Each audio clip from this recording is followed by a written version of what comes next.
Good afternoon, and welcome to another day of Issues in Focus with Shipiki Rivals.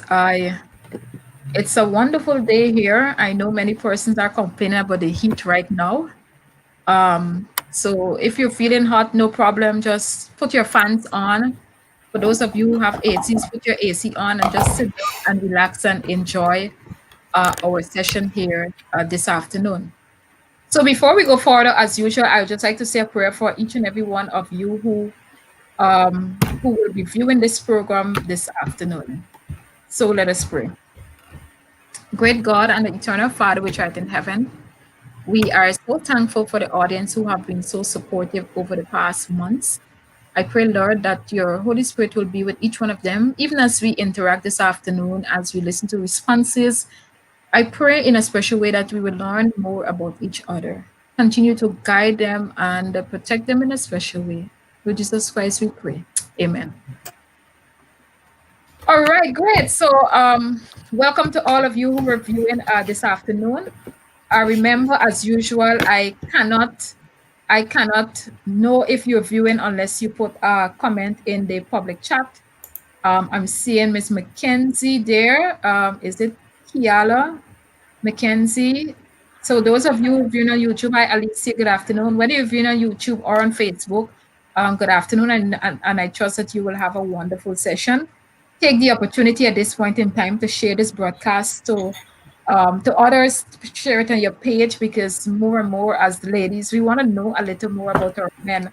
And I am so happy that they are here to answer questions. We did not get all the folks from last week, but nevertheless, we have two new guys joining us. Hopefully, there should be somebody else joining a little later on. So we'll see how this afternoon goes, and let's interact.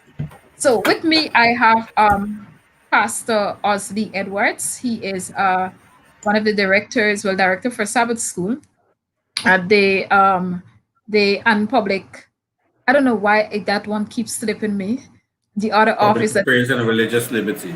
that's right, Public Affairs and Religious Liberty. He is married with beautiful to the lovely Marissa Carmichael, and together the union they have one beautiful little baby girl.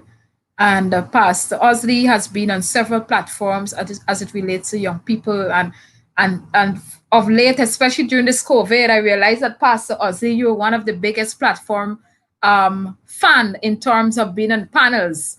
I've seen you in countless panels, Finally. and and I know we will have a wonderful time this afternoon.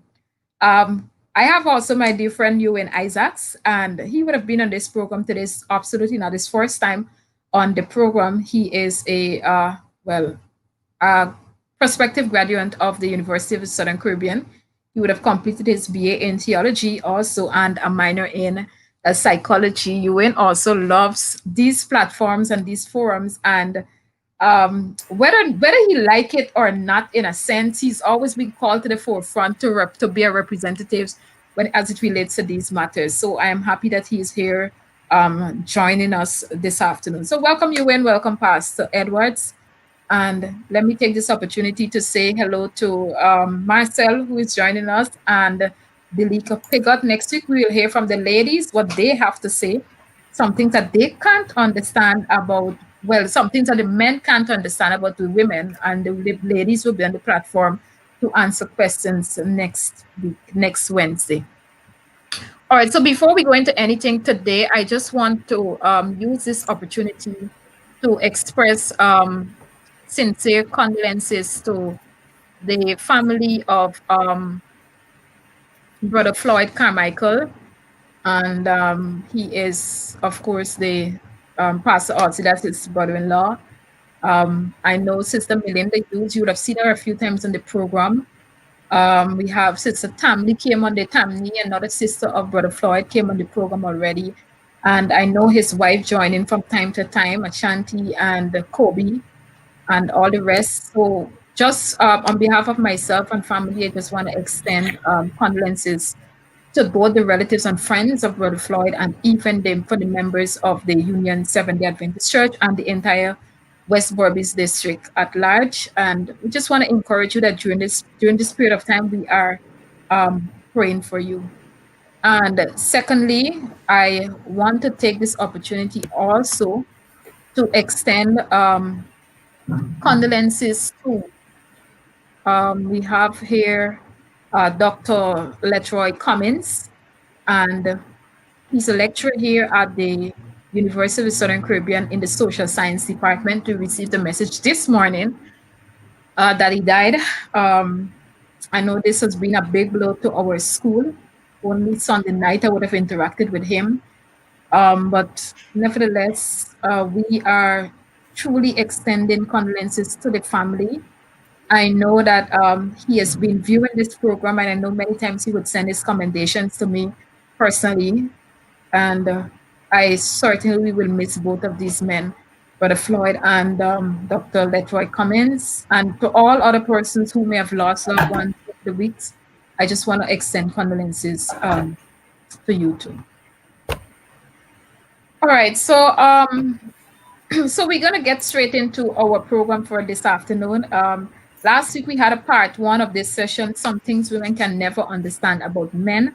And today we are going to have a part two of it. Some things, of course, a continuation, because there's so many questions that the ladies would have given, would have sent through. So we'll see how much we can address on the platform here this afternoon. Sarah Luna, welcome to you, my dear.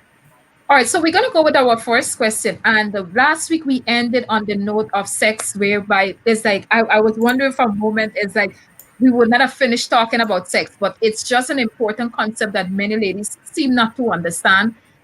So I'm just going to go in that same flow, continue where we left off last week, and then we will continue our discourse. So the first question, gentlemen, the ladies want to know, why is it that some men have sex with women and yet have no feelings attached? Why can some men have sex with women and yet have no feelings attached? Over to you, gentlemen. All right. Good afternoon, everybody. You hear me? Yes. And thank you for having me, Shibiki. And I must add my commendations to the outstanding job that you're doing. You're giving us an opportunity to talk about things that some of us have never spoken about, because we didn't even know that those issues existed in our relationships and in our lives. And also we many of us were afraid to talk about some of these things. But you have been giving us a platform to on these issues. I feel like this afternoon is going to be a difficult one for me. Both Dwayne and I think, express the same sentiments. Because if we misspeak, we will be in a lot of trouble with the ladies, and we don't want to be in trouble. But let me attempt to to look at the first question. Why can men have sex with women and yet have no feelings attached? There are a few things that I want to deconstruct about that question. First of all, the question comes on the premise of what might be a foregone conclusion, that only men have sex without attachment. And that is not altogether true. There are quite a lot of women who have sex without attachment. Some of them do because they are already in an active relationship and they have not been getting the kind of sexual satisfaction in that relationship, and therefore they go where they think they can get it. Some of them see the guy that they really wanted to marry, but never got married to that. For that, maybe the person looks a certain way, sounds a certain way, has a certain effect on them, and they go off and they do that, knowing that if it gets out, then it will ruin the relationship that they are currently in. So I want to dispel that not only men have sex without attachment. However, I believe that the ratio is larger in men than it is in women. And that brings me to the second conclusion, that men have sex without attachment all the time. All men have sex without attachment. And that too is not altogether true because for some men, they they're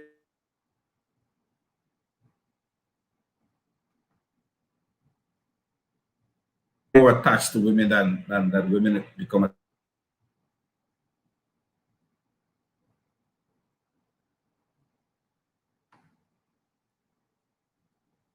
All right, so we have to against his internet Refer to access. that as the Go ahead, Pastor. yeah, yeah, sorry. Yeah, so the chemists and the biologists refer to that as the love hormone. It is believed that oxytocin produces, and research has shown it, it produces a desire to bond. Um, it can also boost emotions like love, affection, and euphoria. Those are some of the things that oxytocin does. And when a woman goes through a sexual episode, that's what she brings to the sexual encounter. Her body releases this oxytocin, and so it is the bonding agent. Men release testosterone, Yeah. and that sets him up as a conqueror. He just wants um, to achieve something. It brings out what they call this raw manhood in him, for want of a better term. And so as I examine the issue, I think that women are generally more prone to um, sex with connection or sex with attachment. They are more prone to that than men are. I don't want to say that men have sex without attachment and women don't, Yeah. but because of the hormone that is secreted, women become more attached than men. That's as much as I can explain. I don't know why that is so. um, I, I don't know that anybody has, because I have been trying to find out and looking into the issue. But I don't know that anybody has been able to say, this is the reason Yeah. that this is so. So, um, yeah. Thank you, Pastor Edwards. Uh, UN. Yes, good afternoon. Good afternoon. I really like how Pastor Edwards broke it down and deconstructed the question because I agree with him. It is somewhat of the genetic makeup of men and women that leads to men being more, you can say, can have these intercourse or sexual attachments. You could say a no string attached in relationship. But another thing that I think society kind of influence men to think that they can do it without being attached. Growing up, you see individuals just living life on the edge, and the moment a woman decides to do it, they look at them differently. So it seems that society makes it normal for the man to have no strings attached relationships, but they kind of degrade it for the women. And I think that contributes to a lot of men thinking that, it's okay, I can have this. But even while they're having those relationships, they're creating bonds, but they're essentially denying it, Yeah. and trying to, walk around those feelings and say that, oh, I'm a man, I can just do it and move on. And essentially, they're ending up in a position where they're hurting themselves and trying to cover it under the guise of having a lot of women. See, I can look trying to be like a macho man and feed their ego every now and then. They keep doing it to feel good about themselves. That's what I think. All right. Thank you very much. So I see Sarah is agreeing quite with you guys in terms of your responses. And I know there's one other sex question. For those of you who were here last week, I know we spent quite a deal of time on that. And I know Paul and Paul Dexter and who was the other person who was there? Dylan. They did a fantastic job in addressing that. But there's a question that was left last week, and it slipped me to ask the guys while they were there. I don't know if the person who asked this question, Victoria, I don't know if you're viewing right now, but if you whether you view this program today or whenever you're going to view it, we are addressing your question that was asked last week. And she asks, why is it that some men may not want to have sex with you and constantly making excuses, even though it is established that men love sex? So, gentlemen, let me hear your responses on this question that was asked by her, because last week we established that men love sex. At least the guys on the panel established that, right? So then this question came about, but I somewhat missed it. I'm thinking that this is one of the questions that was intended to put us in trouble, you win. Yeah.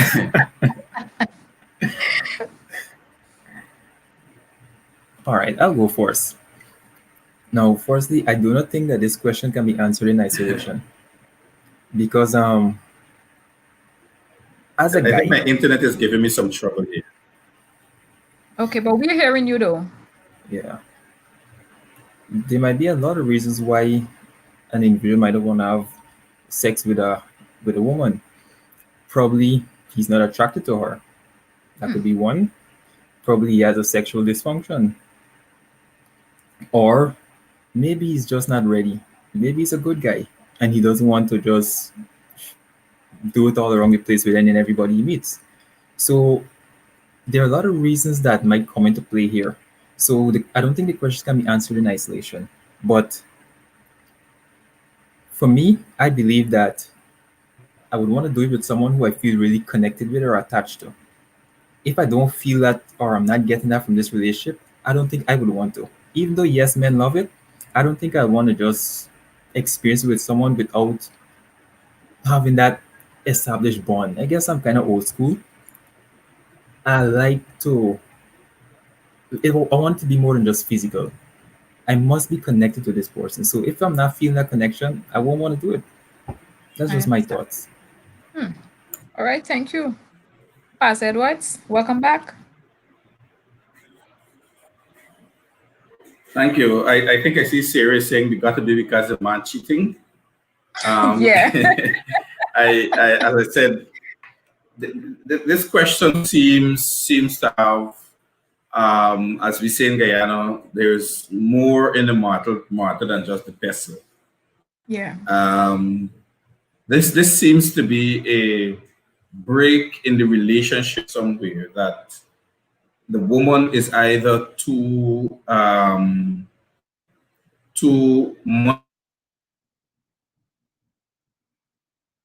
to detect, or that she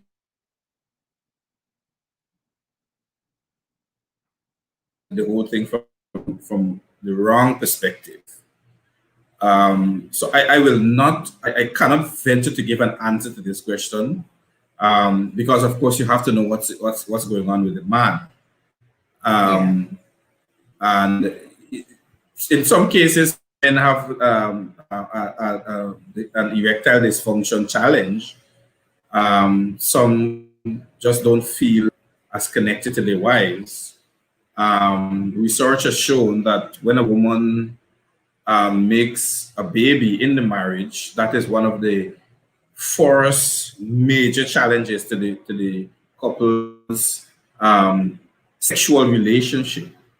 And a lot of the times that challenge is exacerbated by the woman whose libido is somewhat on the decline, after giving birth. It takes a while to get back up there. So there are a number of challenges. There are a number of things that can possibly explain why that might be so, but you cannot for sure know that unless the man says that this is the reason. Yeah. And it might take some professional intervention to get him to talk about that, about an issue as sensitive as that one. So Yeah. I would want to say, try to get a counselor, see if you could get him to level with you. Um, but I'm not sure we can give you a real answer to that question here. I understand. Thank you. I remember, as you would have alluded to the fact of when women get children, that's the first thing, or get a child. That's the first thing that, well, basically causes maybe sexual activity to decrease. And I remember Paul said, counseling the men last week to ensure that when you marry, get as much sex, especially in your first year of marriage before child. Don't make a child right away. And when you get married, get as much sex as possible, both of you. So even if by chance that it comes to the when it comes to that point, or if it comes to that point in your marriage, while you as a man, you will never be fully satisfied, or you're not getting enough sex from your wife, at least you can still look back at the days when you had a whole lot, and it can somewhat satisfy you to an extent. I don't know what you men think about that, but that was his opinion that he shared with us last week. Okay. Yeah. And One of the other contributing factors to that issue. yeah, go ahead. Yeah, sorry about that. Yeah, one of the contributing factors to that issue could be that and this is some serious deep waters we're talking about here now. Hmm. People who were involved in multiple sexual relationships before they got married sometimes have a hard time adjusting to having sex with one person. Hmm. And the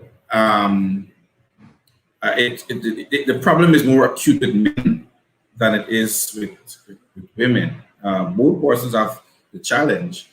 Um, so that can be an explanation that he's not finding it possible to connect with the woman because of the number of other connections he has had in the past. His connectability is not as strong as it can be Yeah. because he kept connecting and disconnecting on so many occasions in the past. But as I said, that will come out in an environment of, somebody has to be counseling with the couple or with the man to really bring out what really it is. Yeah, definitely. All right, thank you for sharing that. I just want to say good afternoon to Sister Gweldy McCalman and Sarah. Girl, I'm so enjoying you this afternoon. You are on the roll this afternoon. Um, Sarah said, despite the woman giving birth, she had done it all for him. He wasn't supposed to make that an issue.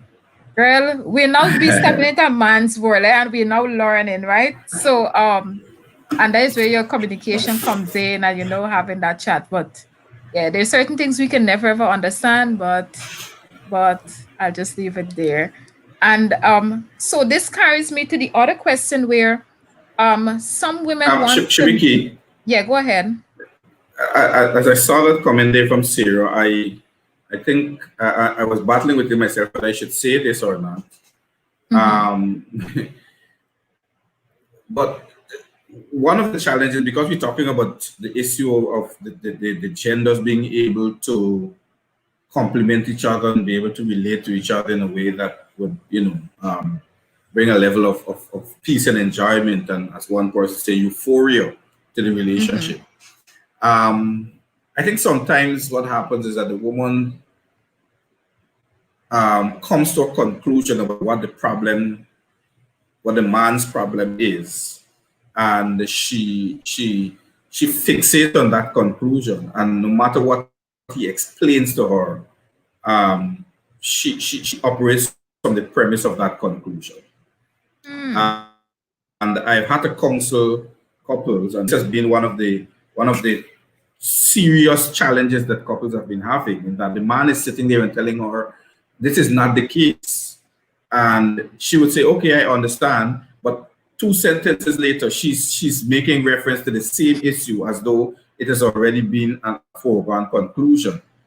Um, Mm. a woman's sometimes when the woman is not able to when she's not able to understand, she wills the issue into her favor. And as Sarah made the point, just Okay.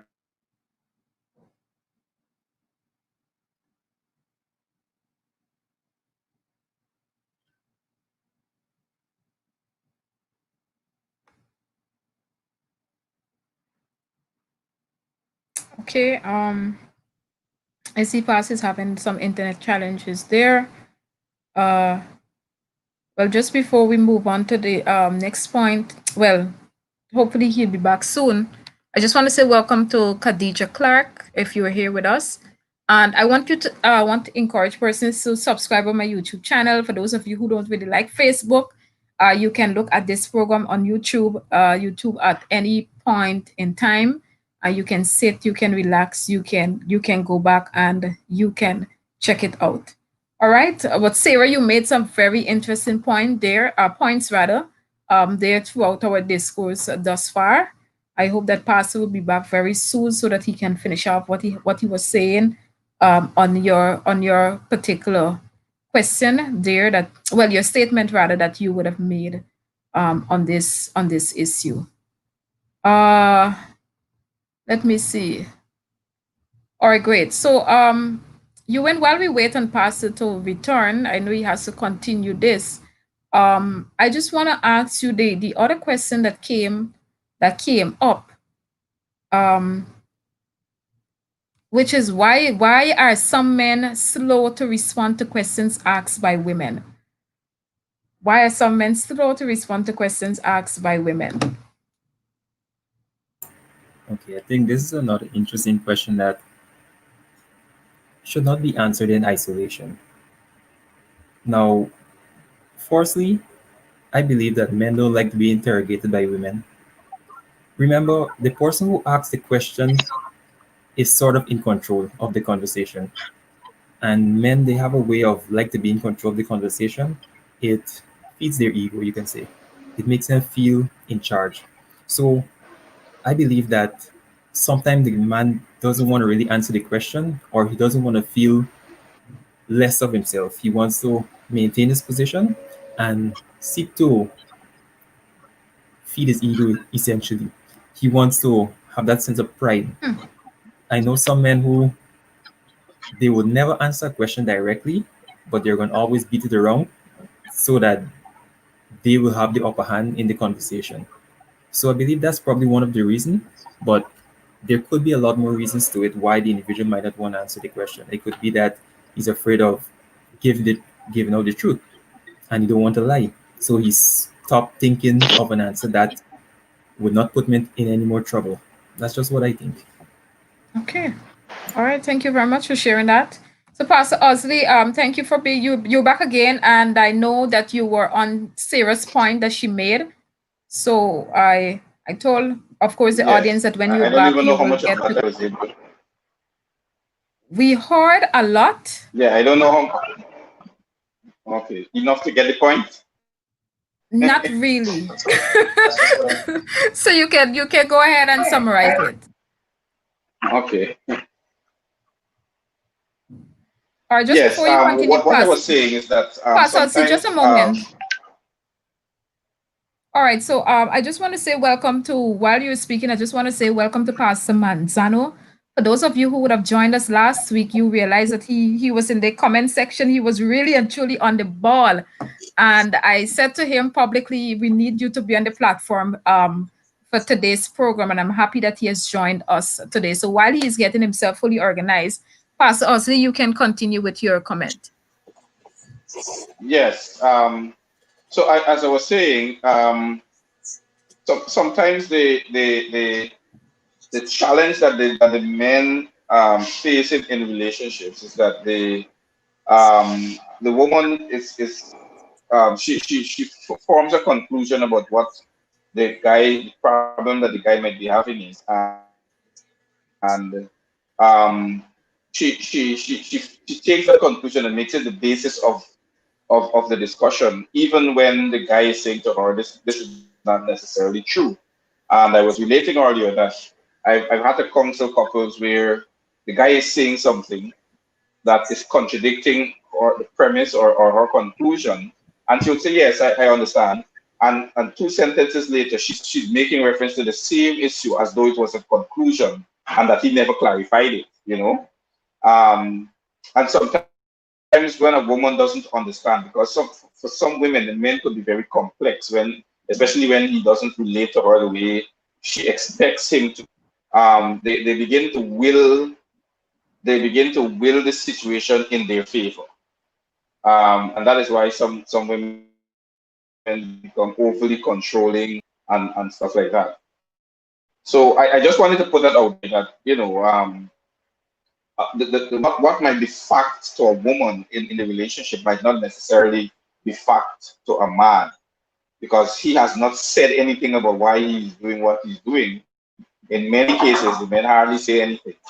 And Mm-hmm. she just forms conclusions with the limited information she has available to her. Right? So I just thought I should mention that. Good. Thank you very much, Pastor Ozzy, for the addition. All right, so Pastor Manzano, welcome once again. Pastor Manzano he's a lecturer here at the University of the Southern Caribbean in our theology department. Thank you. Homiletician, I don't want to put it by profession, but he is one of the lecturers that teach us how to preach. He's been doing a fantastic job thus far, working with us, currently a PhD candidate. And so I'm just so pleased to have you on the platform. So we are on the question of why are some men slow to respond to questions asked by women? So our ladies want to know the answer to this particular question. Sometimes when you look at these questions, they are generalized, and we have to ask ourselves if we're making an all-conclusive statement or decision based on our own personal experience. A person can only talk about from their worldview. If I say what about women, it would be based on probably some experiences I would have had with enough women to make that conclusion, or I'm making a blanket statement about all women based on an experience I had with one woman. Yeah. So that is where I will want to begin. Sorry, my camera seems to be giving some challenges. I was on Zoom. It's okay. When I come on StreamYard, it seems as the setting has to change somewhere. I don't That's have all right. time for that. Why are some men slow to respond to questions asked by women? From a psychological point of view, you have to relate to that. Sometimes people ask questions, and before they don't really want an answer to the question. They really want to clarify something they already have in their mind. So if you have a presupposition and you ask a question, basically you want to find out if your presupposition is correct. Yeah. And when if somebody asks me something and I slow to respond, it maybe for one reason would be I don't know what you're trying to find out. I want to know exactly what you want to find out. The second reason may be that I am questioning your motive. Why do you want to know this? If we are in a situation where I don't have a challenge with your motive, or I don't have a challenge with you wanting to know what the question is, or if you don't have a preconceived notion, then we will have a discussion. Okay, so those dynamics fall into play. Thank you.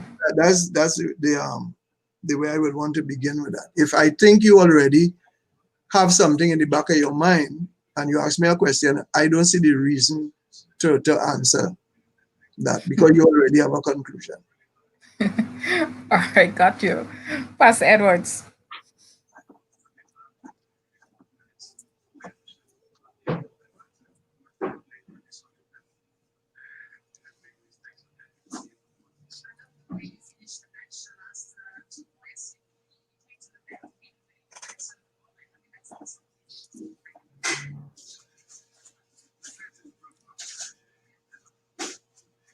Pastor Edwards, you hear me?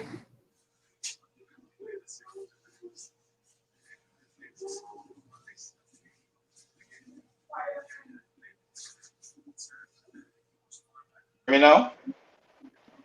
All right, good. I'm now hearing you. Okay. Right. So sorry about that. Welcome, Pastor Montano. It's good to see you. Um, Yes, so blessings. I was looking at this whole question. Um, and as I said, maybe the man is slow to respond just simply because he's slow. You know, he processes things at a different rate than the woman. She might attach more importance to the issue that she wants to address with him.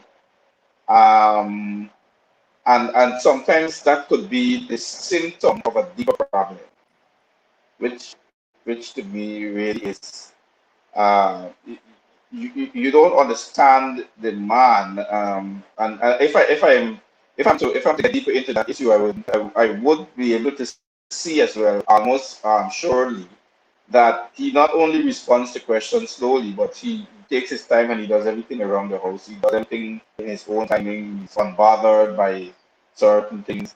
Um, that is because he's just this laid back type of person. In contrast to his wife or his woman or mother or sister, whoever is trying to push him, that person is more of a pushy type of individual, you know. And it could be also that he, because of his temperament, the woman might be might have a stronger temperament type than the man. She might have a stronger personality than him. He probably was accustomed to being subservient for most of his life. He's just this type of person who knuckles under. He doesn't put up a fight in any way. And again, it would come back to his temperament type. And it also could be that reflective of his comfort level in the home. When he comes Yeah. home, she's constantly, from the time he comes in, he comes into a deluge of criticisms. You know, she's always quarreling and stuff like that.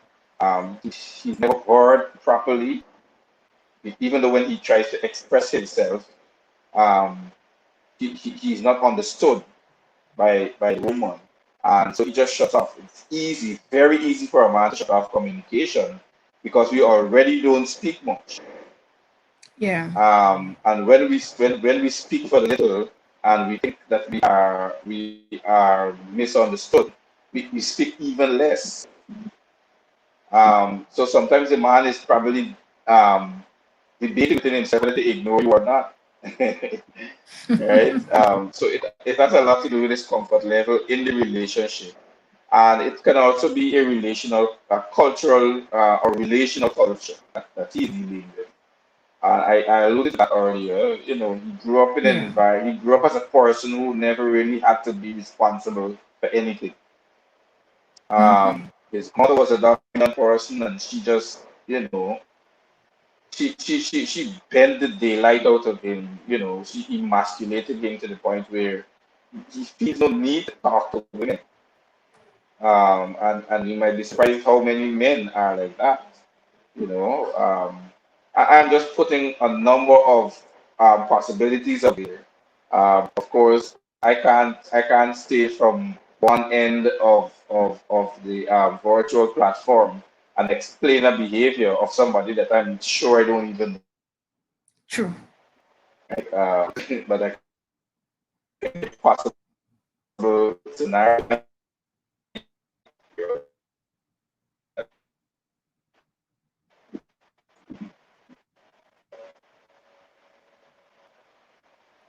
All right. So thank you very much, Pastor Osley.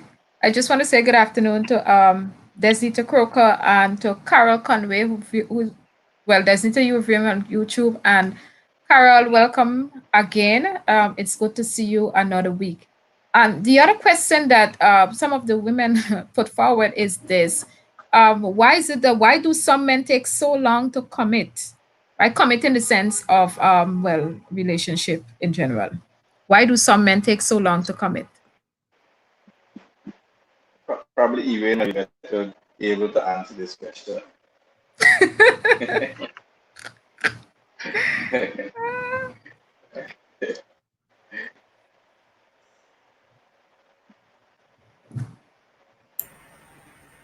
Well, for me, I believe that some men naturally fear commitment. I remember when I was younger, somebody gave this illustration in our AY, and he said that if a man is accustomed eating cocoa rice, chana, and a wide variety of food on a weekly basis, and then he knows that after he goes and he gets locked down in this house is one set of food he's going to be eating, he's going to be thinking twice about it. He's going to be uncertain whether he wants to. I didn't agree with him totally, but as I got older, I started to think about it. And to know that you're never going to be able to experience what you were experiencing before, it makes the commitment harder. That's for some men. While others, just scared. Okay. They're just scared. That's what I think. All right, ladies, you're listening in. You're listening to the comments of our men. Let's hear what Pastor Manzano and Pastor Edwards have to say about this same question. Why do some men take so long to commit? I am not one of those men.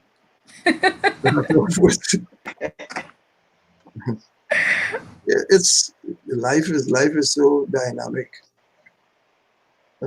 Different people see different things different ways. For a man to commit, it means that he has to have a focus on what he wants in life. Yeah. He has to be, he's going somewhere. He knows where he wants to go, and he has an idea of what he has to do to get there. So, getting into a committed relationship would basically have some implication on that. If he's not going anywhere, he doesn't have any plan where he's going, what he wants, then being in a relationship with somebody, it might have benefits, but it basically would be more like casual. Mm-hmm. Those are some of the things that some people have to look at. Some people may not commit because they're not ready for marriage. Yeah. I'm thinking of this within the context of relational issues and marriage and all that. Because once we talk about commitment, we're talking about going steady. This is the one person you're with, or is engagement to marriage, right? Is it leading to that? Some people, they're not going to commit because they're not into commitment. You might have your interest in the individual in terms of commitment, but that person, that's not what they're on. Some people want to buy a car, some people prefer to rent a car. True.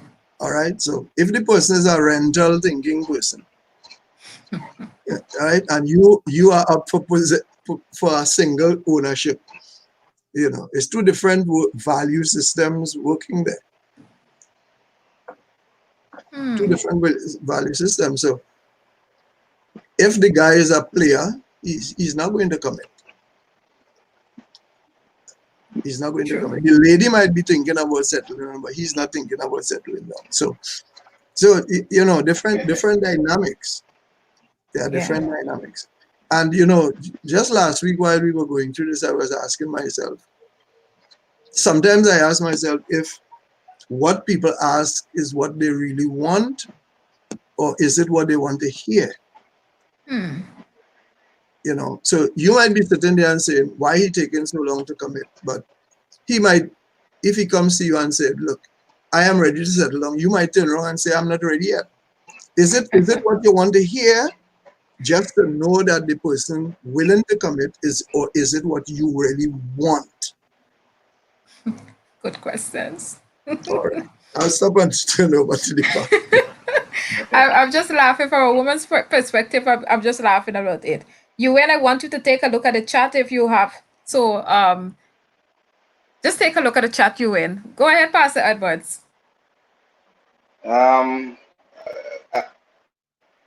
Thank you very much, Odesia, for saying it the way I would want to say it. He's probably just not into you. But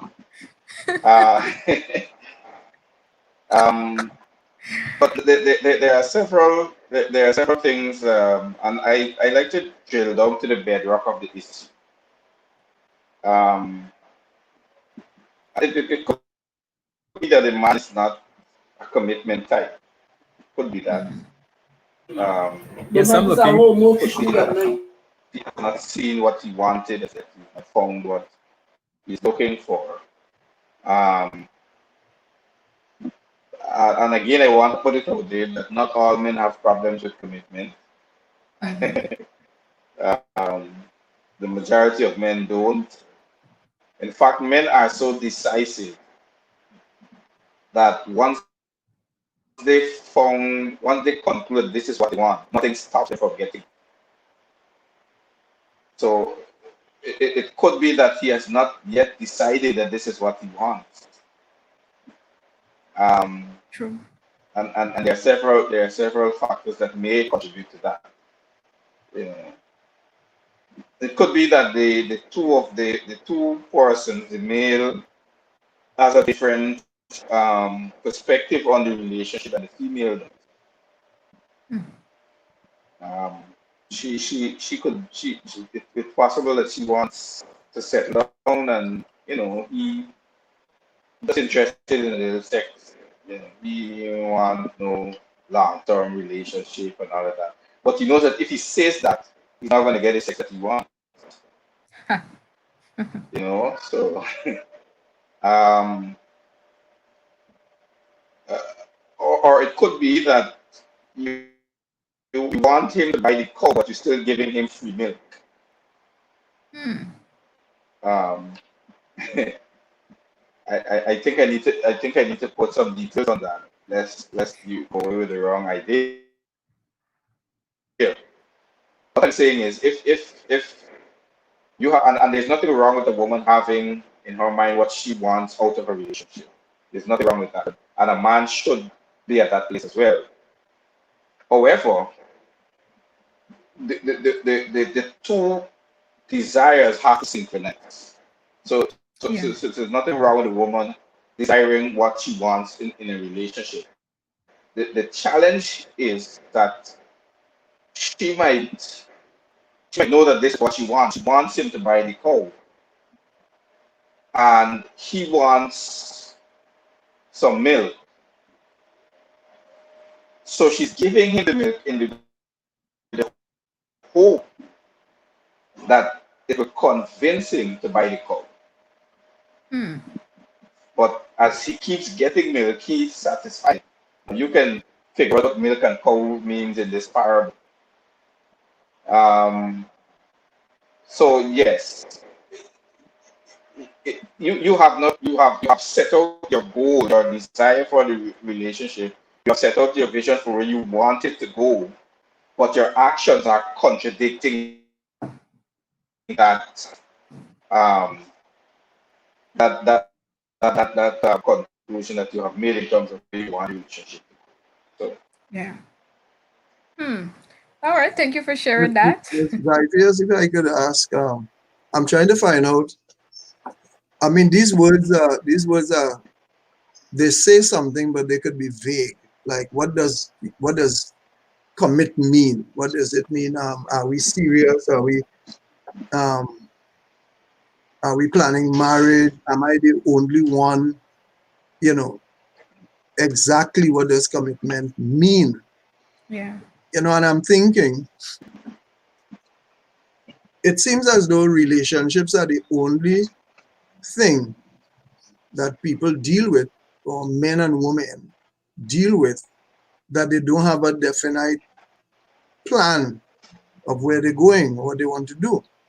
If you want a house and you go to the bank for a loan, you're going to have a 30-year mortgage. If you go to buy a car, it's going to be a 7-year plan. If if you're going to buy something on hire purchase, it's this and that. Some actual time set out for where you want to go and how you plan to get this done. Now, are you going into a relationship and you are dealing with somebody? We start off, maybe you call it boyfriend, and it's a year, it's 2 years, it's 3 years, it's 4 years, it's 5 years, and like you don't have a plan. of where you want to go. Something doesn't fit with that, right? And I would say also, I think some men take long to commit because the ladies don't bring them to the place where they want to commit. Why would you want to have somebody tagging you along for so long? I mean, if he doesn't plan to commit and you don't say you looking for a commitment, then of course that is what you're going to get. Yeah. As Pastor said, um, as the old people said, why are you going to buy a cow if you're getting milk free? I think True. that's how it will be said in my context, as what Pastor said. You know, there must be some meeting of the minds somewhere as to what do we have, what is this relationship about, and maybe the person who threw that up, men take long to commit because probably the lady afraid to bring up the conversation because you may lose him. Hmm. But if your life is worth something and you think the relationship is worth something, then that is a conversation. Yeah. I hear of people dating. I mean, we're not talking about you went to school and you know this boy in school and it's your boyfriend from school and it's teenagers and you grow up and then you all going to university and all of that. You have these long-term relationships where you're not able, where you are in your circumstance, to make a decision because you're going through your education, you're going through this, you're looking to set up. Fine. Long-term relationship. But, you know, two adults, people who can make a decision about where Mm-hmm. they want to go, and you're talking about 5 years, 6 years, 7 years, 8 years, 10 years, you know, going down the road and no commitment. I think you need to go and check yourself as where you want to go as a woman True. and don't hold the commitment to him. Why are you taking so long to ask him to commit? Just have me thinking on this. Thank you for your responses, gentlemen. I want to say welcome to Pastor Ronaldo Hines, Odesia Hill, and I hope I haven't missed anybody, but welcome to all those individuals who are viewing right now on YouTube. And of course, who are viewing and of course never really put a comment in the comment section, but welcome to all of you. All right, so this discourse has been defined thus far. I am learning. I love to hear different things from the men's perspective. And so what I want to know now in terms of so women, we always hear this thing about ego. And what some women want to know, a few of them wanted to know is that why do some men allow their egos to control them? I don't know if it's phrased correctly in a man's world, but this is the best phrase and I could have come up with. Why do some men allow their egos to control them?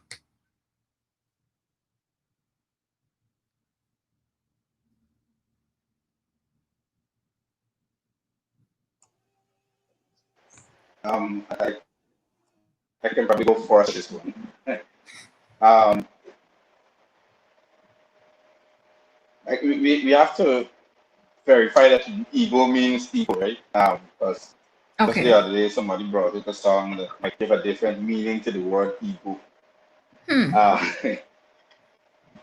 um, a man is driven by ego as much as a woman is driven by her desire to give and to care and to build up people, take care of a family. As much as a woman is driven by that desire, a man is driven by his ego. Just as a woman has challenges sometimes with being too caring, a man can find himself being a victim of the same thing that drives him to masculinity. Um, so both sides have the fair share of challenges with what Mm-hmm. constitutes or separates their masculinity and their femininity. For some men, they're just arrogant. They're downright arrogant. You put the same mindset in a woman, and you will see the same level of arrogance emerging. That's not ego. That's arrogance and stupidity. But for a man, his ego is manifested in his desire to conquer, to fix, to heal, to provide. Those are the manifestations of the man's ego. And I don't know that I got to understand Sigmund Freud's discussion on the issue Yeah. of in the ego and the superego, but what we understand here in the context of a man's ego is not how Sigmund Freud describes it. For a man that truly creates this masculine powers that activate the masculine powers.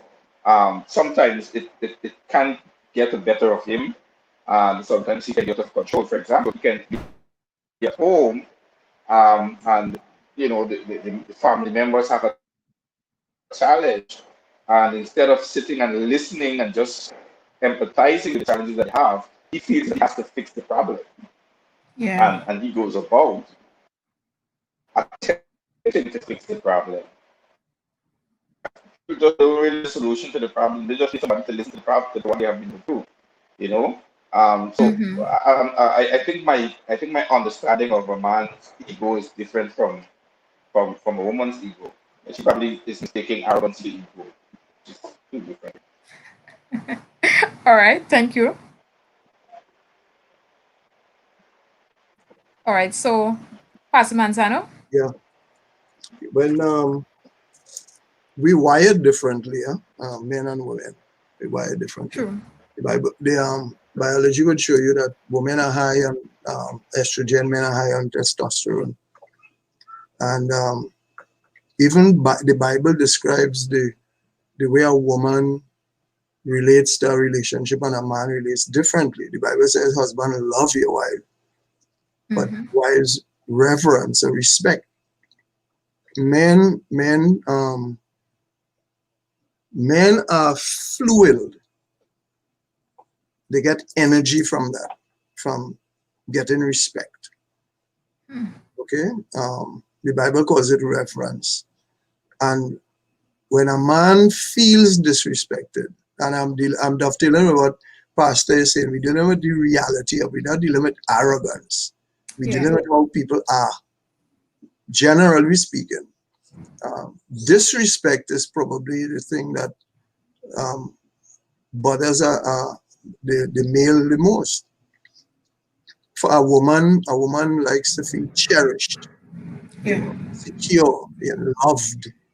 The whole concept of a woman and a man to me is this cuddling. The woman likes to feel in your arms, and the man likes to feel strong. When those things are out of place, that is where the bother comes in. So if it reaches where your ego is out of place, then the arrogance comes in, and things that are not disrespect, you interpret them as disrespect. Some men are so taken up with this thing that they perceive as respect, where they consider disagreement as disrespect. So that if you say you don't agree with this, or even to give an opinion, they consider. So ego drives them to the place where all they want is obedience and subservience from the people in the space. Yeah. That's when it is out of control. We were talking about this matter of commitment and even the ego issue. And one of the challenges about relationships is we are trying to get the word, maybe for some people, perfect. You cannot have a perfect relationship because the two persons in the relationship are imperfect. That's right. And sometimes that is what we look for. We're looking for perfection. And, going back, sometimes that's why people take long to commit, because they're looking for perfection. Sometimes ego comes into play because we're not dealing with situations from a realistic point of view. True. Yeah, but respect is high on the agenda for men. Ladies, I hope that you are listening. I want to say welcome to Sister Melissa. I know you're viewing from Barbados, and Sister Karen Fable, welcome to you. Yes, really and truly enjoying this topic that we're exploring this afternoon. Thank you. So you went over to you now. Yes, I agree with both Pastor Manzano and Pastor Edwards. The ego is a critical element in the male's makeup, and oftentimes I think women we approach it the wrong way. Yes, some men have an ego that's larger than them, but something I learned growing up, my mother would tell me, don't try to fight the ego, pet it. Yeah, so it's like instead of seeing it as the enemy, Yeah. see it as a friend. If you understand how the man is, try to use it to your advantage. There's sometimes when you just have to let the ego, let the man be the man. And I think because of this ego, it makes men to be the protector, the provider. It's what makes them do manly stuff. What makes them feel, a sense of pride. So I often saw it as trying to deal with the ego instead of seeing it as something that is an enemy, as your enemy. So women, what you can do is try to look at what his ego likes and deal with it. For instance, one example that I like to use every now and then is, let's say if you want to get him to do something. Sometimes women will try to attack with, negative statements. You always doing this. You always do it like this. Don't you know is this how it's supposed to be done? But instead, try to compliment. You say, I really like when you do it this way. So instead of hammering or attacking the ego, try to build it up. And men also need to recognize that you can't let your ego rule you. It might be there naturally because we are men, but you need to come to that state where you recognize that, hey, this thing can affect my relationship. It can affect who God expects me to be, and learn to deal with it. So I think that people need to learn to communicate, be honest with themselves, especially men. Be honest with themselves, look at the various things that can affect their relationship. The ego, oversized ego can be one of them, and learn to deal with it. And women need to, you can say, use some reverse psychology every now and then to understand your partner and learn to deal with their ego. All right. Thank you very much for sharing that. And ladies, if you're not learning this afternoon, and for those of you who missed last week program, I want you to go back. So from time to time, when these questions come up, at least you can listen to what the men would have said, and at least you can learn a bit from whatever they would have shared with us today. And so it takes me. I know Ewan may not be able to answer this question because he's not married as yet, but some women wanted to know, why do some men treat women like their mothers after marriage, expecting them to pick up and clean after them like their moms? I know Pastor Edwards is married, Pastor Manzano, you're married, so. Ouch. I don't know if you could answer that, maybe out in the ballpark. You have to ask yourself, if you marry a man who mother used to pick up after him, okay, you married that person. The person is coming with a certain type of behavior, okay. People don't become converted when they marry. True.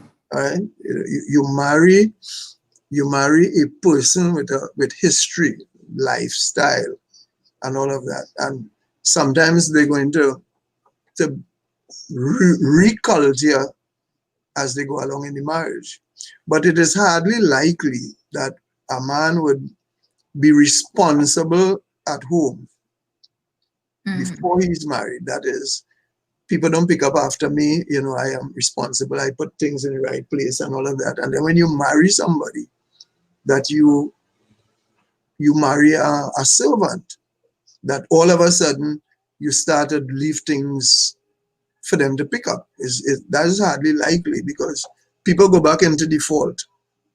Yeah. What you're accustomed doing, the in the subconscious, right? You go back into that default. So you have to take it for granted that the person would have had that practice in their life before, and they're just coming into it. All right. So, and some people actually marry a mother. All right. Some people marry a mother. Some men marry a mother. Some women marry a father. Because much of the experiences that we would have had at home before we got married, the wife and the husband actually take it up. Mm-hmm. Okay, if it's the mother used to cook and the mother used to do this and whatever, there are certain maternal responsibilities that a wife actually carry out. You have to ask yourself when it is overboard. Okay, Mm-hmm. so the practice from home continues into the marriage most of the time. True. You know, that's how I would put that. Thank you, Pastor Manzano.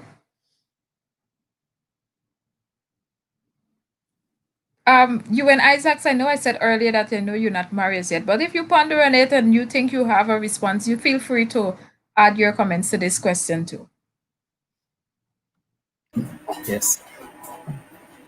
I'm thinking in my experience. Okay.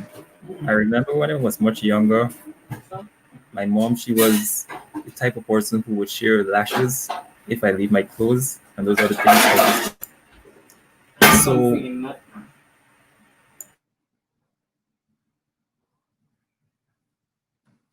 All right. Go ahead, Pastor Edwards, in the meantime. All right. Um,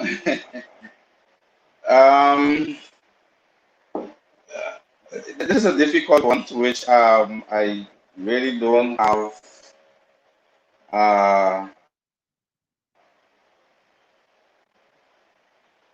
some women want to see the house spick and span all the time. They just can't take a few pieces lying around the place. So as soon as the man drops something, she picks it up. Uh-huh. True. And she is coming to the conclusion that this man always dropping things around the place. You know, and the mother the mother used to gotta walk behind him, and now she gotta walk behind him. Um, I remember counseling a couple. They were about to get married, and I asked, you know, why one of the questions I asked in my premarital counseling is what makes this person different from everybody else, from all the billions of other people in the world. Why this one person?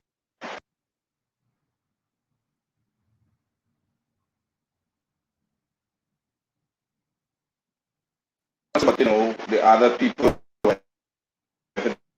it might be just that the mother getting old and she's not going to be able to take care of him anymore, and she's telling him to go find a wife to take care of him. And he's saying that, and the girl is sitting right there. And so I turned around and asked her, I said, what do you think about that? She said, well, we can see how it's going to work out. Now, I could have foreseen that they would have come back to me, or at least she would have come back to me, thinking, complaining that this man don't help her do anything around the house. But Yeah. she sat in a counseling session and consented to be his mother. Hmm.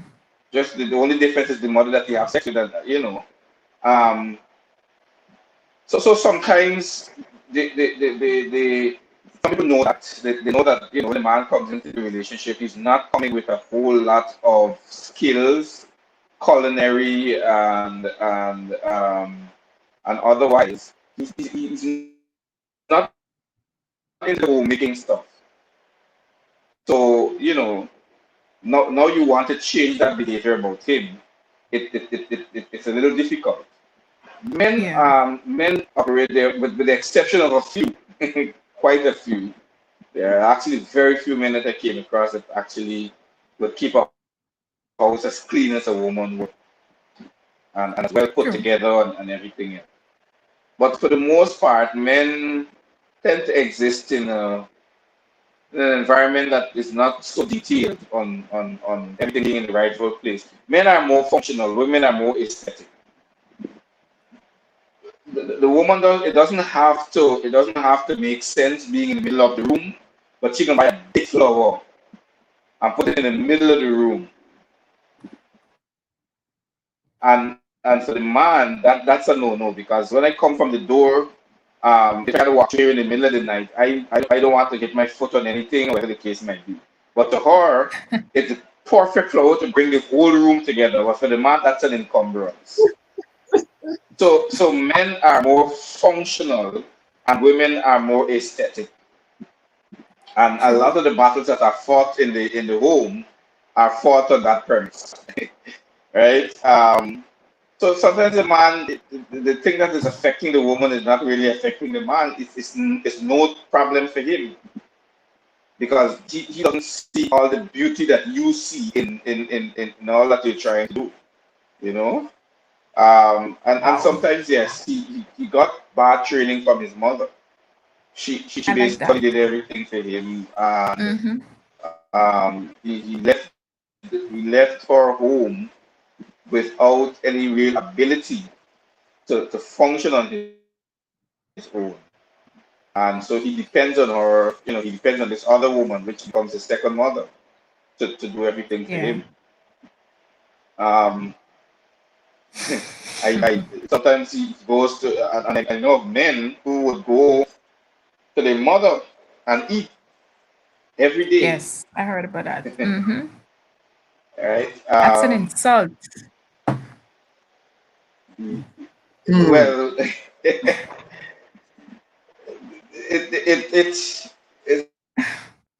it's not to say that the woman doesn't know how to cook. Sometimes the mother is not prepared to lose the guy, not prepared to lose that son. She has not given him the freedom to go. And Okay. a mother's love is strong. She understands the strength of a mother's love, and she uses it to her advantage. So she would call him and say things like, "You don't even check your mother no more. What happened? Remember, at the end of the day, it was I who gave birth to you. You know, that sort of thing." And she guilts him into keep coming back to her, not giving him the freedom to go and be one with his wife. So a number, but those are some critical factors. I would say that at the start of the relationship, you're getting ready to enter into a marriage with this person. Spend some time discovering these things. Spend some time finding all these things. What kind of man am I going to be married to? Yeah. However good, expect that down the line he's going to remain that same person. True. Don't feel okay. I can take him in now, and hopefully somewhere down the line he's going to change. Tell yourself that whoever he is now, that is the person that I will remain with until the next couple of years. Exactly. And men should think the same way as well. And sometimes it's not so much about what is wrong or right, or what is the right way or the wrong way to do things. It is just about preference. My preference versus your preference. And sometimes True. the relationship works better when the couple gives each other the space to pursue their preference without the other That's person right. having to conform to what you prefer. That's So right. yeah. Yeah. That's a profound point that you made at the ending. From a woman's perspective, I remember one day I was in the kitchen with one of my friends and we were cooking. We had our girls' evening, and I remember one of the guys, he was doing something, and my friend said to him, "No, we don't, it's not supposed to be done like that." And I looked at her, she wasn't married yet. And I'm like, you don't ever correct. Leave the man, let him do how he is comfortable doing it. Right? We learn things differently. I said, all three of us in this kitchen right now. I said, all three of us have different ways in cooking a particular dish. I said, leave the men like that. I said, so, I was just talking to them. I'm like, so if you in a kitchen with your husband and if he does the same thing, it means at the end of the day, that man will feel as if, hey, okay, if this is what the way she wants it, I'm not going to continue. Right? So I have learned, I don't know if it's through mommy or who in the home or daddy, I don't know who I've learned it from, but give a man a space, if especially when I'm big with kitchen and men in the kitchen, but give the person their space, let them do whatever they have to do, and you guys just accept it. Pastor Manzano, I saw like your microphone was on now. Yeah, go ahead. Yeah, these conversations have so many different tentacles to them. You know, Pastor is talking there, and we, as I said, we wired differently. I think we need to understand there's a difference between um, having something out of order and being untidy. And Valid some too. people don't know the difference. Yeah. They have, everything has to be spick and span. The books always have to be on the shelf, with this here, with this there. And there's a difference between untidy, which is unclean, and something not in the right place. And some people, because something not in the right place, they take it to the level of being untidy and all of that. True. Some people just not organized properly. Okay, and may need help with that. They're not organized. And when a woman is more organized than a man, that is where those things come into play. Sometimes men just ever so often you really can't take it. You can't take on always is Sabbath, this mentality of Sabbath. Sabbath also is a concept where I'm not doing anything. You just kick off your shoes. It have time for that too. You understand what I'm saying? There are times when you just don't feel like doing it. And if you have this regiment mentality all the time, you will end up in some trouble. Now, it's not an excuse for picking up after the person altogether. Another thing, Pastor said something about perspective, which is true. People have different things on different priority lists. What is high for you might be high for me. True. Right? So the matter of the towel on the chair or you eat and you rest sitting on the sink, I could eat and rest the plate on the sink and I will come and wash it up after. It's not that you have to wash it. I will do it, but I just not feeling to do it now. But it's high on your agenda. It's high on your agenda. Yes. You want to see it now. Yes. And let me just throw something in. I don't know how much men listening. I know a lot of ladies listening, but I have discovered April this year is 40 years that I'm married. So I've been in the school for a while, learned a lot.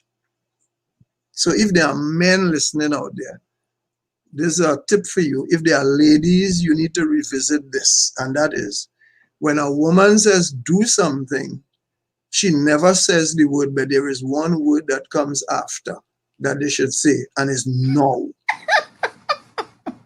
Yes. Anytime a woman asks for something to be done, it is no. It becomes the most important thing in the world.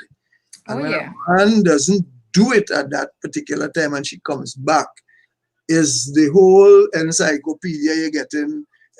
Whenever I ask you to do something, you never do it, a thing, but you will go on the road and you go do it for the sister down the road or the brother down the road, and the whole basket coming after that. It is about perspective. I should throw in something here too, and that is when I read from the Bible,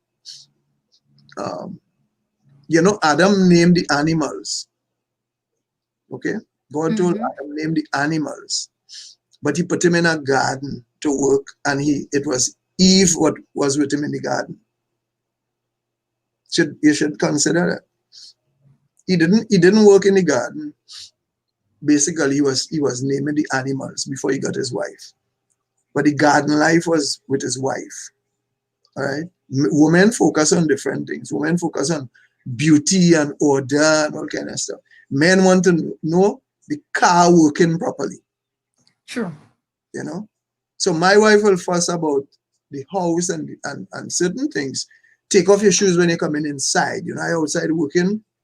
And once I'm coming inside, make sure you take off your slipper because you don't want to bring dust in the house. You don't want to bring dust in the house. But she always rubbing the car on the wall outside on the driveway. You understand? The fender scratching. And I will say that, Pastor, 100 times. You're turning bad. You're turning bad. And when the fender rub, I'm showing you, Shabiki, that it is two different things Yes. that we focus on. When the fender rub and you come out and I say, but you're turning bad. You're not, it's like, it's only a fender. You're doing like somebody dead. It's only a fender. You understand? So because that's not high on your agenda. That is so true. Mm-hmm. That's not big for you. But for me as the man, that is going to cost money. Yes. To repair. That is going to, are you looking at that? You looking at the dirt coming in the house when I come with my slipper. So different people see different things. And for the lady who complaining that, picking up after mother and all of that, sometimes it's not a servant issue, it's just, we are not so hype on washing the wares. He will eat, drop the plate there, and he gone back outside to cut the grass. He gone back outside to nail up the board because he's focusing on that. Yeah. I took in that one. I had to digest that one because you guys have touched some chords within me on that particular point there. But I like the sentiments expressed. when you're back, you can go ahead.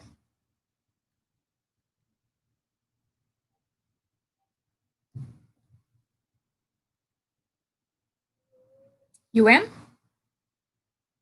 All right. In the meantime, I just want to say, Kobe, I'm so happy to see you here this afternoon. And Kobe made a very interesting point here, and this is what he said. Let me go back to his comment. If your mom hasn't taught you to pick up and clean up after yourself, you should not be troubling anyone's daughter to begin with. Interesting point, interesting comment. I mean, I can't see Pastor Manzano's face, but I know Pastor Ossie is laughing. And I don't know if they 100% buy into your comment there, but do you agree with the comment, Pastor Ossie?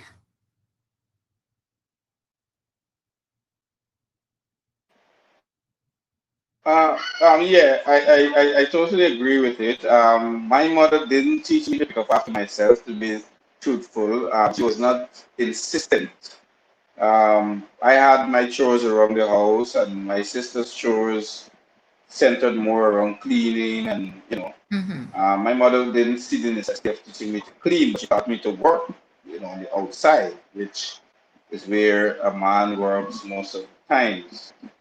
Um, but in the course of learning certain things and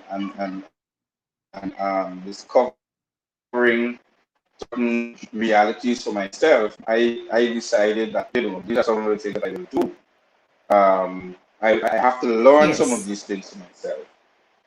But I still am the person. I'm still a man, essentially.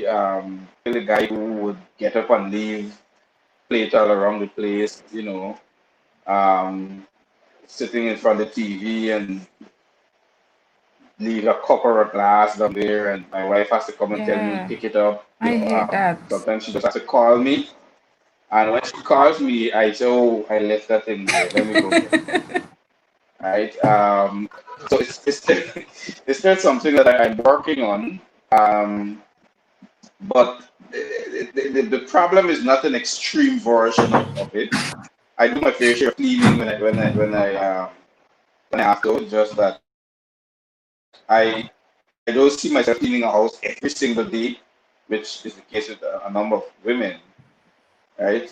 So yeah, and one of the things that we can take on board to understand as well is that as we get married, this is an adjustment phase, and while I am adjusting to my new reality of having to share my space with somebody else, um, I might get adjusted to that. Both of us might find a way to get along with each other, to synchronize, and so on. And then we change stages in life. We move to another stage in life. True. And I have to adjust to that stage in life, which would affect my environment, my immediate environment. And that too now puts the whole thing in a tailspin. And then another set of adjustments have to be taking place there. So marriage is all about constantly adjusting, it's constantly updating, it's constantly revisiting, and if the lines of communication are not clean and clear, if the signal is bad in the communication process between the couple, it will inevitably affect how well the couple is able to adjust to each other, good and bad habits. Because the truth is, nobody in that marriage has only good habits and nobody has only bad habits. So we celebrate the good, and we try as much as possible to either change the bad or accommodate it. Yes, Right? true. Yeah. So true. Thank you. Anybody else between you and Pastor Manson? Anyone of you have to? I touched some chords there that I had in my thoughts. We have to be careful that we don't label certain things in certain ways. All of us came from homes, and none of us would have been prepared perfectly for life. That is a gift. We are imperfect beings. Everybody comes into a relationship with shortcomings, True. and with that reality, I think is how we're supposed to deal with issues in relationship. The success of a relationship is dependent on the maturity of the minds of the individuals. Okay, not so much what the person doing or not doing. Okay, there are some givens that you're going to be married, you have to have a mature mind. You're in a relationship, you need to have a mature mind. Yeah. Right? And it's the maturity now is going to help you to cope with these challenges. So that when you have the picking up issue or the clean issue, it's two mature people going to sit down and discuss that and how we're going to deal with this. And don't label it in a certain way, because sometimes trying to solve the problem end up creating another problem. True. So that is how I would see it. I don't believe when Adam and Eve were put together by God, Adam didn't know how to relate to a woman. He didn't know. It was a growing experience. Yeah. Two of them came together, they were married, and that is a journey they're going to take together with each other to deal with issues. All right, so I don't believe that everybody comes with the full package. It's working them out is what is the issue. All right, and when something comes up, you talk to it, you try to find ways to resolve it, and then you take it forward. Yeah. If it is not resolved over time, well, then you treat with it. But like into the relationship, when you start to label things as negatives without discussing how you're going to carry forward your relationship, is going to be a problem. Thank you very much, Pastor Manzano. All right, so I just want to just put these comments up. Some of the ladies who've been watching. Hi, Hazel Walker. Welcome to you. Hazel said this, I know the men would have alluded to this earlier. We must realize that men and women are wired differently. We must accept others for our differences and learn not to be annoyed by these differences. Girl, some differences is real differences, eh? And sometimes whether we like it or not, sometimes it causes us to be annoyed. On that note, Kobe, I just want to express, I did it before, but as you're viewing and as you're here with us, I just want to express condolences to you and your entire family. Please extend condolences to your mom and your other siblings on my behalf. Thank you very much. Denasia would have said this. If his mom never taught him to clean up after himself, it is important to note also that it doesn't necessarily mean that he won't be open to adjusting and learning anew and better, might I add. habit. Yes, that's a profound point also. Hi, Teresa. Welcome to you. I missed you for a while. She said, I don't have much problem with my hobby, but some are really lazy. Almost everything I see my mom had to do, and my dad just sat around. So I say, mine has to be different, and we try hard to do stuff together so it wouldn't be a burden to one person. Yes, I love that, Teresa. Very nice. All right, so we just have two more questions as we wrap up this program for today. And the other question I want to, I know some women, I mean, people in general can't really understand this point here. Why is it difficult for a lot of men to talk about their mental health and to receive counseling in any aspect? Because I know some of you would have mentioned counseling, they may need to go to a counselor or seek professional help. But why is it difficult for a lot of men to talk about their mental health and to receive counseling? And we haven't heard you for a while, so you can go ahead and start as long as your connection is stable now.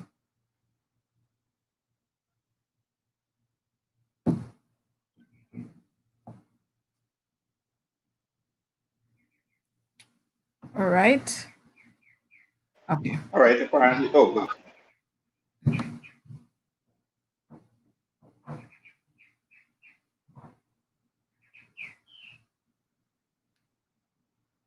Your microphone is muted, UN. Yes. In the Caribbean context, I believe that it's difficult for a lot of men to admit that they have mental health challenges because of the stigma that is attached to it. I believe that they're afraid that persons will see them as lesser than a man. So it prevents them from actually acknowledging, yes, that I might have this problem and I might need help for it. And also, one moment. Yes. Also, I believe that society, we have not really seen the need for counselors.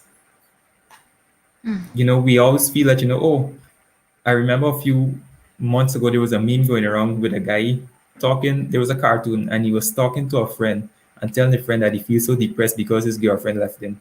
And the other individual in the meme with the guy in his accent asked him, "What's wrong with you? Suck it up and move on. You're a big man."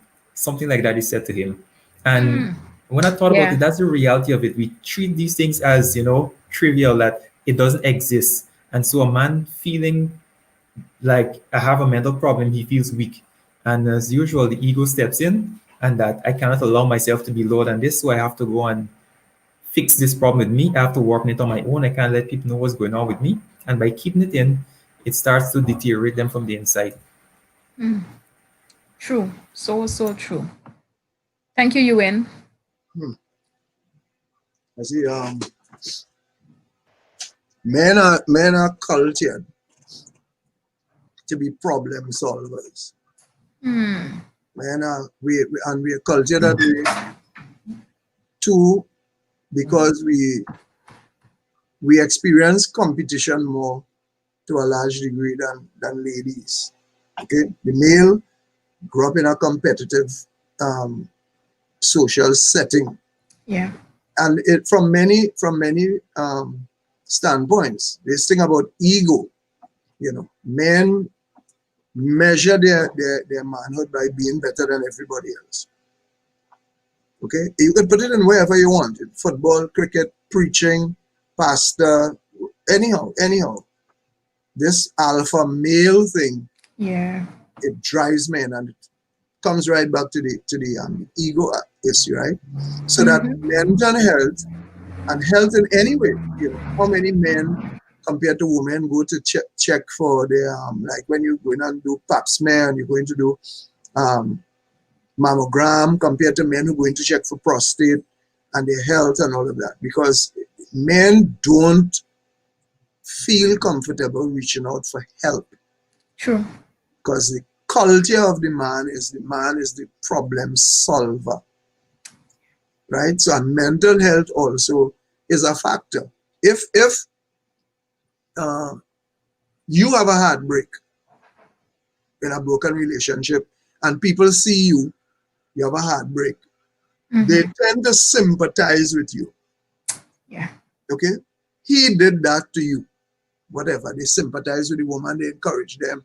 But if you see UN walking around, as what he just said, some heartbreak, he becomes the laughing stock. He becomes the mama Pullman, your dotish. So this whole thing, Sure. men are not taught that they can cry. You had that in the last time. They are taught that they can say they need help. They are taught that they can feel weak, because that is not something that is pinned to masculinity, to manhood. So to say you need help, even mental help, or to go for counseling is to admit that you have something you can't deal with. And that affects men. Typical man.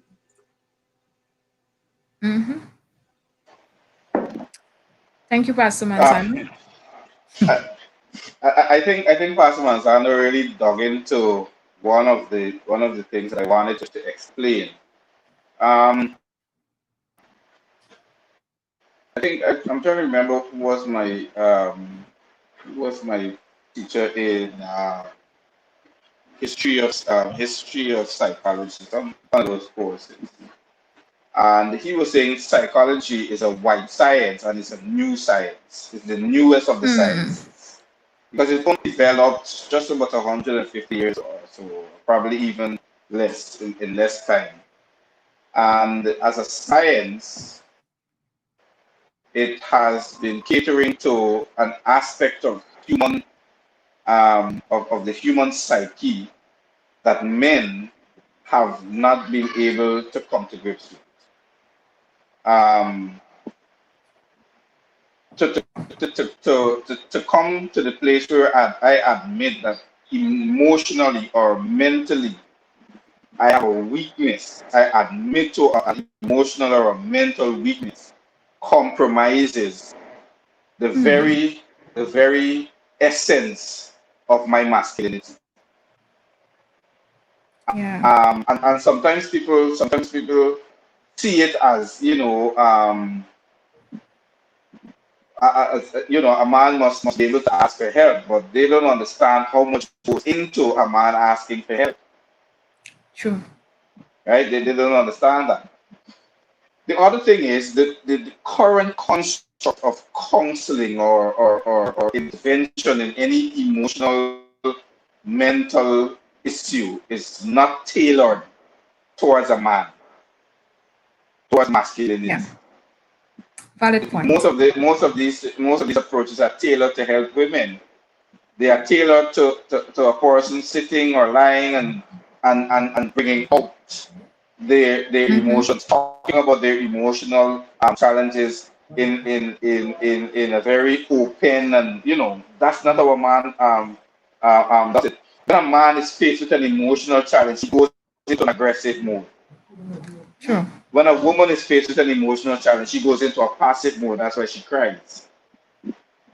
But a man goes into an aggressive mode. That's why he starts to pick up things and throw them all over the place and put his face through the dry wall, according to Eminem. Um, so there has to be what do you call it? There has to be a paradigm designed to cater to a man who is demonstrating a high level of aggression because on account of his compromise of his emotional state. Not Yeah. a person coming and sitting in the office and you writing notes and that kind of thing. That's number one. I think that they have not really come around to fully understanding what drives a male in his emotional state, or what contributes True. to healing, to emotional healing for a man. I don't think that we have been able to come up with enough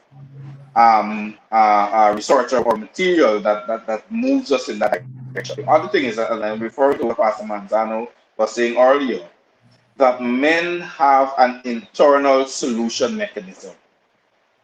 It is natural that one of the first things we attempt to do is to solve the problem on our own. True. That's one of the first things we attempt to do. When we find that we can't solve it on our own, we withdraw. Second stage. the problem is there, you attempt to find a solution. There is no solution. You withdraw from the situation. It is at that place of withdrawal that sometimes you're able to gain perspective. It is sad to say that for many of us as men, we do not gain the level of perspective that we need to come back to seek help if the problem is bigger than us. And that is where, to me, the real challenge is. Um, but to say that a man doesn't like to seek help, he sought help within himself. Yeah. You know, and we go back to 1 Samuel 30. David encouraged himself in the Lord. His when he surveyed the problem and he saw that he had no solution to the problem, or when he discovered the problem, the first place he went to was in himself. And it happened that God was with him. That he was close with God. So God was able to get into that place with him. But the first place that David went to was in himself. True. And sometimes women say, but you have a problem, you got to go and get help and think. That is not helping the man to get help. Right? Sometimes you have to allow him to come to the place where he admits that he can't do it and he needs this help and so on. It sometimes take a while, but I've asked women if they would still love a man the same way if he's crying all the time, and they told me point blank no. So the truth is, while many of our women are telling us that they need to express yourself and show your emotions, they will not be comfortable being around a man who's constantly expressing his emotions. I'll leave that for some of you to think Pastor, I about. have to cut you here. I have to cut you here. Because that's the same comment I made to somebody. You want the men to express themselves. But I said, if your husband come home and he says that the business shut down and he starts to bawl and carry on like, hey, the moment you start to around, what you getting on so for, you want him to be strong even when he has emotional breakdowns. Let me just buzz in here with the counseling aspect too. Something about the male. When a man is going to express a challenge, what some people may call a weakness, but it's actually challenge, something he can't cope with, it doesn't go public. I'm talking typical, doesn't go public. Men want somewhere they can die. Okay, so most times it would be your close friend, your partner. You will tell what you're going through. And we see it also even in the life of Jesus. When Jesus was going through his worst moment, he called 3 disciples with him, took them into the garden. He said, I'm having a challenge. I'm sorrowful. Pray with me. He called his close friends. Okay, that's the male concept. Men not come in public. A woman will go to sit with a counselor. She pulls somebody from the book. We need counseling, and they go and sit, and they'll talk to anybody about what is going on with their life, because women could express themselves. They're dealing with their emotions. They're very, they're not intimidated by saying this. They'll cry in the public. True. That is going to destroy the man. Look, Jerry Springer. Look, all these things about who is the dad. All these things is the ladies going up there and give the whole story, and the men sit down quiet. Yeah, that's true. And if the men talking, is one line. I'm not sure if I'm the dad. And I just come to find out. I'll take care of my child. Talk that. The woman talking about, he was with this one, he went with that one, and this one, I can't take it no more. They will talk in front of the whole world. True. Not a man, because to talk for a man is to destroy himself, his masculinity. So Yeah. he's going down with all these challenges. And his main objective is, how do I solve this? Mm-hmm. Mm-hmm. For a woman is, where do I go for help? Yeah. Hmm. Valid. Thank And you. Oh, I think we that was a lot. Thank you so much, men, for sharing. Teresa would have made this point here, where her husband was sick, and she's happy that he didn't go to the doctor, but finally he decided she had to take him, and he was admitted and he felt better. Girl, I am happy that he's at a point where he thank you, for persevering with him. But yeah, we have to continue to pray for our men folk, and they're wired differently. So now that we are understanding them a little more, I guess we will act accordingly. Um, and so our final question we want to explore today, that, oh my goodness, many of the ladies wanted to know the response to this question here, gentlemen. And it is, why do some men cheat? It wasn't generic, but why do some men cheat? Oh, let me just edit this. Yeah, go ahead and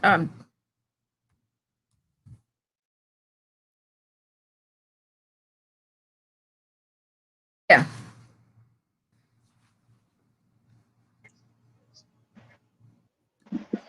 Um, why do some men cheat? That's a question I've never really. I've seen that question circulating all over. I mean, on different platforms, different media. Girls talk, boys talk. Men forum, women forum. I've never heard an answer to the question. Tell you the truth. Okay, I'm hoping to get some um, today. and yeah, it still spellbounds me. But as I was saying earlier, there are some factors that contribute to a man operating certain.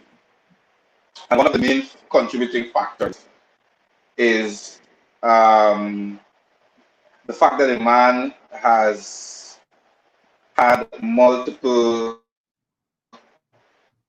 um, multiple partners with whom he was connected before. And it makes it almost impossible for him to really make a strong enough connection that is resilient to the possibility of disconnection. Um, Research has shown that there is a correlation between men who cheat and low self-esteem. Okay. Um, in order to make himself feel better, he goes on a rampage of conquest to compensate for what might be missing in himself. Yeah. And one of the best forms of conquest for a man is to be able to conquer a woman. We were just made that, you know. Mm-hmm. Um, so there is that. Um, there is also the fact that sometimes um, the man has been. I want to use the correct term here now, lest that make it seem like it's woman's fault. Um, but sometimes the man cheats because he is dissatisfied with what he is getting in his current relationship. Now, don't ask me whether it is right or wrong. Um, I'm not here to give you the Ten Commandments version of the whole issue. I am just simply trying to answer a question from a sociological, anthropological perspective. Yeah. Um, he's dissatisfied with what is happening in his home. He's at home, and every time he comes in the house, his wife is abusing him, is quarreling with him. She's pinpointing all the things that are wrong with him. He's not comfortable. And then when he goes to work, there's this one young lady who comes and she literally eats up everything that he says. And she treats him like he's the man that she never had. He eventually starts to get connected to her, you know. And then he starts to keep that relationship secret. And if she has similar desires and you know, the relationship starts to grow, then and some men just cheat because the opportunity is there to cheat. Yeah. That's the basic fact. He's on the road, um, and he sees a girl passing. She got on a white short pants and a black tank top, and she's looking good. And he sees an opportunity, he takes it. Right? As I said, I've just put some possible reasons out there. Um, Okay. the pronouncement on what is wrong versus what is right is a topic for a different conversation. Yeah. All right. Thank you for sharing that. I will let you and go. Why do some men cheat? I pay very keen attention to words. Why? Why has to do with reason. Yeah. And I discovered from study that there's a difference between a reason and an excuse. Hmm. The reason is why. If you give an excuse, it means that you're trying to justify the thing and it's not wrong anymore. Yes. So there is no excuse for cheating. There cannot be an excuse. It can be a reason. And an excuse actually is trying to find a good reason for doing a bad thing to justify yourself. Mm-hmm. Why do men cheat? I'm going to be very, very straightforward. Let me see if I can give 3 reasons. I didn't write anything. I just put number 1. Men cheat because they chose not to take whatever commitment or vow that they made seriously. That's the fact. If you're in a relationship with somebody and you made some kind of statement of commitment or whatever, and you cheated, it means you did not take what you said seriously. Well, there's no excuse for it. You know, we could dance around how much we want about cheating and talk about you saw the lady and she was wearing something erotic and you got caught. That's an excuse. That's not a reason. You're trying to give the excuse is the temptation. I fell to it. You know, you did not take your commitment seriously. Yeah. Right? That is number 1. Second reason why men cheat is because they feel they could get away with it. Nobody's going to cheat. A normal person, I think, that is, going to cheat expecting they will get caught. Sure. Anytime there is cheating, the thief always feels he will get away with it, with what he stole. That's all the time. So, you know, so the risk is low. The risk is low. So you believe you can get away with it. You worry about cheating only after you get caught. But if you're serious, or if he is serious about his commitment, and he believes he will get caught, hardly likely that the cheating will take place. Yeah. I don't even believe it's because she more attractive or something about, and no, it has to do with cheating is about falling short on some vow, some commitment, some established relationship. That's what cheating is, going outside the boundary. And to go outside the boundary is basically going to be a choice you made on the basis that you thought you could have gotten away. That's all I will say. All right. Thank you. UN? Yes, I truly agree with Pastor Manzano and Pastor Edwards because It's a decision men make.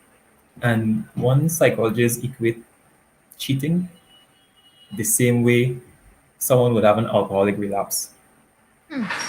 Let's say when you're young, you're accustomed to doing what young single people like to do.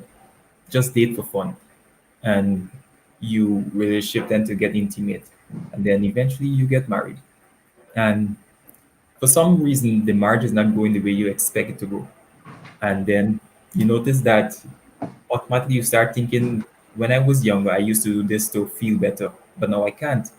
And whenever they have avenue of not getting caught, as dear as Pastor Manzano said, they tend to go back to that way and try to experience what they experienced when they were younger that gave them relief, that gave them pleasure. So they try to seek out these avenues and try not to get caught doing it. And at times they get caught. And they come with the story, I'm sorry, some of them say that. But once the opportunity is presented again, many of them go back to it. And I think primarily when you're accustomed to doing it or having casual, intimate relationships with persons, and then you're married and you have to settle down and be committed to one person, it's very hard because you're accustomed experiencing all this freedom that now you feel constricted. You can't do as you like before. And when the relationship that you're in stresses you out, instead of trying to solve things out with that person, experience the pleasure with that person, you try to get it from another source. That's what I think. All right, thank you very much. So, gentlemen, thank you so much for sharing this afternoon. I would have mentioned we had 2 questions to go, so that's the end of the questions that the ladies would have submitted to me. We will have a session next week of the ladies segment, and they are going to answer the questions that the men would submit to me. So for any young man on the forum, if there are any questions, some things that really that men can never understand about women, the reverse to our topic that we have looked at for the past 2 weeks, feel free to send your questions to me, and we, by God's grace, as women, we're going to try to address your questions and your concern. So I just want to say thanks to each and every person for being here. Thanks to Pastor Manzano, Pastor Edwards, and Pastor Toby, you and Isaacs. Thanks to all of you for being on this broadcast here this afternoon. So at this point in time, I am going to ask Pastor Manzano, can you please close us in prayers before we take our official leave? All right. Oh, Heavenly Father, we thank you for the privilege we have to have discussions like these. We know much of what we talk about the challenge. We thank you, Lord, that when we turn to you, that you provide the answer. Whoever may be going through relational issues, I pray that they'll help us to understand that we need to love you first before we can have a relationship with anyone else that can give a semblance of joy and happiness. Bless us. Take those who are listening, who have concerns, who have challenges, into your care, and help them to always know that you're always there for us. We pray in Jesus' name. Amen. Amen. Thank you once again. And I just want to say there will not be any program on Friday coming until next week. I may or may not have to do a time adjustment, because what happens is that school has reopened.